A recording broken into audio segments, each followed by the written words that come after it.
A chapter of Alpha Lambda Mu started at UC San Diego this school year. The intention to offer observant male Muslim students support and a social outlet on campus. Here with the details are Rumzi Khan, president of San Diego's chapter of ALM, and fraternity advisor Syed Sadat. Welcome to Evening Edition. Thank you for having us. Thank you for having us. Rumzi, why did you start the ALM fraternity chapter at UC San Diego this year? My main goal for starting it here was that I wanted to create a comfortable environment for Muslim students and non-Muslim students alike who want to learn about Islam so that we could fit into the college environment. How many Muslim students are on campus, do you know? I would say maybe between 100 to 200. How many members do you have that are actually part of your fraternity? We have 17 members currently. Okay. Do you have to be Muslim to join? You do not have to be Muslim to join. Do you have any people who aren't Muslims? We don't. I've told some of my friends to come out, but if you're going to be a non-Muslim joining, we have like parts of our like initiation or bylaws that are like to do with Islam, like initiations, praying in the mosque. But we'll definitely make accommodations for people if they're non-Muslim to have them fit in. What's the organization's mission and what kind of activities do you do? Our mission would be to create like a community for Muslims and create this Muslim network that we don't have right now. The network is something that I see in fraternities, and I think that's the greatest benefit you can get. Some of the events we do over the past quarters, we've done, we helped pass out water to the homeless in San Diego. We taught each other stuff about car's engine. We hang out, go to Ralph's at night, come back home, just crack jokes and have fun. Okay, those are good activities to have. Syed, how is ALM different than, let's say, other Greek or other religious-based fraternities on campus? Well, we work out of mostly a Muslim framework, so our activities are based on that. But besides the religious aspect of it, we engage in activities that are no different than other fraternities, such as activities that build brotherhood or bonds between people in service of the community. So we're not that different from any other fraternity. Generally speaking, how are Muslim students being accepted in schools, let's say all age ranges? Right. There's a recent study by CARE California, the Council of American Islamic Relations, that showed that over 50% of Muslim students were experienced some form of bullying. So from personal experience, it's not as bad, but that number is staggering, and it's very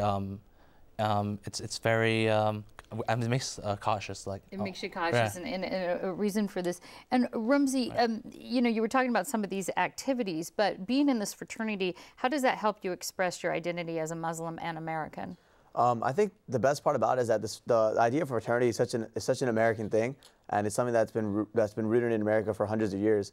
And the coolest thing about it is that by starting a Muslim fraternity, we kind of show that yeah, we are active members of society too, and that's the biggest benefit I see. That I want ALM members that once they graduate to become community leaders and help out the communities. Muslim, non-Muslim, doesn't matter.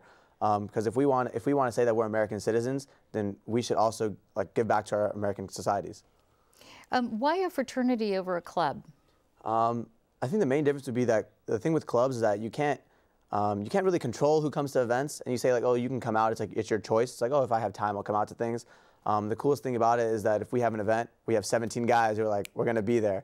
And to me, I see that as a huge benefit, because if you're organizing an event, volunteering, doing whatever, having 17 guys there to help you out, that's a positive more than a negative, like 9 out of 10 times. 9 out of 10 times. Syed, what's the reaction to ALM been on campus? I think it's been positive. I mean, a lot of people have shown interest in it, Muslim and non-Muslim. I've talked to my friends who aren't Muslim who have told me they want to come out to the event and see it. So overall, I think it's a positive.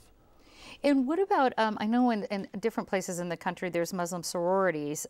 Do you think that young Muslim women on campus could benefit from a sorority as well here? Yeah, definitely. I think it's a much tighter bond than a student organization. I think it's a much closer bond because you do way more activities like Rumzi mentioned.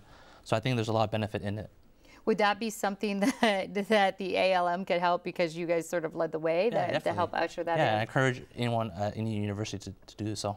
Okay, do you see, and I'll start with you, Rumzi, do you see the ALM expanding to other college campuses in San Diego? Do you think it'll... Oh, definitely. It's actually, I think it's about to start up at SDSU in fall. That's one of the schools going to start up in. I'm sure that the more it grows, like it's going to go everywhere. I mean, one person hears about it from Northern California, who's our friend. It's like, my friend's in it, we want it here too. And I think that's going to be the best way it's going to grow, by word of mouth.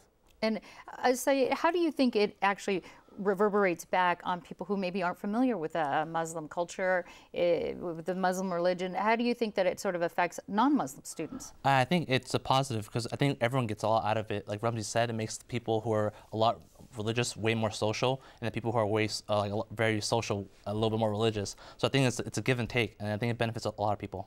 All right, Syed Sadat and Ramzi Khan, thank you so much. Thank you for having us.